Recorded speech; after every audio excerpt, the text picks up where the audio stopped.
नमस्कार साथियों, आप सभी का स्वागत है हमारे यूट्यूब चैनल पर। आज इस वीडियो में हम लोग बात करने वाले हैं पंजाब नेशनल बैंक के एक लोन प्रोडक्ट स्कीम के बारे में, जिसका इस्तेमाल करके आप अपने बिजनेस को बढ़ा सकते हैं।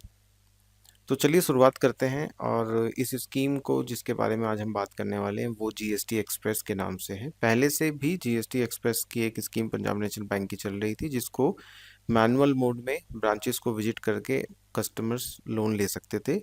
अभी उसी स्कीम को डिजिटल मोड में लोन लेने के लिए पंजाब नेशनल बैंक ने ई जीएसटी एक्सप्रेस स्कीम को लॉन्च किया है। इस स्कीम का जो मेन पर्पज़ है वो हम लोग जान लेते हैं। पंजाब नेशनल बैंक की इस स्कीम का जो मेन पर्पज़ है वो ये है कि वो उन सभी ग्राहकों को जो पंजाब नेशनल बैंक से जुड़े हुए हैं या पंजाब नेशनल बैंक के साथ जुड़ना चाहते हैं, वर्किंग कैपिटल के रूप में वो उनको लोन दे सकें, ताकि वो अपने एग्जिस्टिंग बिजनेस एक्टिविटी का एक्सपेंशन कर पाएँ। तो वर्किंग कैपिटल लोन लेने के लिए जीएसटी एक्सप्रेस का आप इस्तेमाल कर सकते हैं। कौन कौन लोग इस स्कीम के तहत लोन ले सकते हैं? तो कोई भी इंडिविजुअल या प्रोप्राइटरशिप जो फर्म होती हैं वो इस स्कीम का फ़ायदा उठा सकती हैं और वर्किंग कैपिटल फैसिलिटी वो ले सकते हैं। इसके लिए जो ज़रूरी चीज़ें हैं वो ये हैं कि कोई भी बिजनेस एंटिटी जिसका पहले से एक करंट अकाउंट आपके हो, चाहे वो पंजाब नेशनल बैंक के साथ हो या किसी दूसरे अकाउंट बैंक के साथ में हो, लेकिन कम से कम 12 महीने का लेन देन वहाँ पर होना चाहिए। 12 महीने का लेन देन का रिकॉर्ड किसी करंट अकाउंट का होना चाहिए। उसी के साथ में जीएसटी का भी 12 महीने का कम से कम उनका फाइलिंग का रिटर्न होना चाहिए और उद्यम रजिस्ट्रेशन इसके अंदर मैंडेटरी रखा गया है। तो अगर ये सभी एलिजिबिलिटी आप फुलफिल करते हैं तो आप पंजाब नेशनल बैंक की इस स्कीम के तहत लोन लेने के लिए एलिजिबल रहेंगे।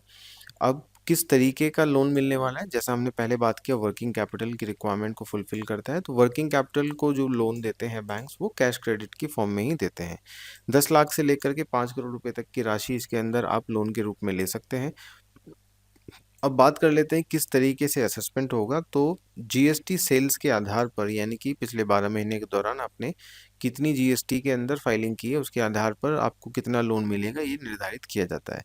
यानी कि जीएसटी सेल के 25% जो आपका होता है उसको ये मान लिया जाता है कि उतनी रुपए तक की आपको लिमिट मिल सकती है। ठीक है। इसके बाद में बेंचमार्क से रिलेटेड इसमें कुछ है नहीं, मतलब सीधा-सीधा जो असेसमेंट का तरीका है वो वही है कि जितनी आपकी जीएसटी में सेल्स है उसका 25% तक को ये आपकी लिमिट बना देंगे।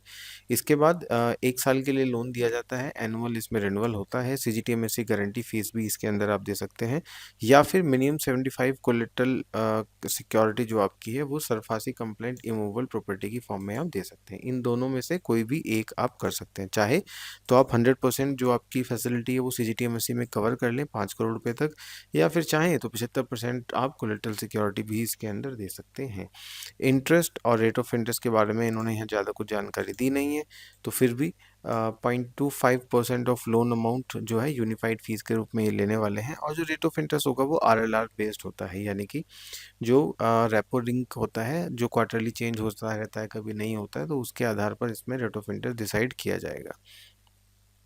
तो वो सभी साथी जो पंजाब नेशनल बैंक के साथ में जुड़े हुए हैं, किसी करंट अकाउंट में अपना अकाउंट में लेन देन कर रहे हैं और जीएसटी में लेन देन करते हैं, तो एक बहुत ही सुगम तरीके से वो अपने बिजनेस को बढ़ाने के लिए लोन ले सकते हैं। सीधा सीधा जितना जीएसटी के अंदर आपका टर्नओवर है, मान लीजिए 1 करोड़ रुपए है, तो उसका अमाउंट 25% के हिसाब से 25 लाख रुपए तक की लिमिट आपको मिल सकती है बड़ी ही आसानी से। तो दोस्तों, अगर आपको ये जानकारी पसंद आई हो, आपको ये वीडियो अच्छी लगी हो, तो आप हमारी वीडियो को लाइक करें, हमारे इस चैनल को सब्सक्राइब करें, ताकि हम आगे भी इसी तरीके से आपके लिए अच्छी-अच्छी और जानकारी से भरी वीडियो आपके लिए लेके आते रहें। तब तक के लिए धन्यवाद।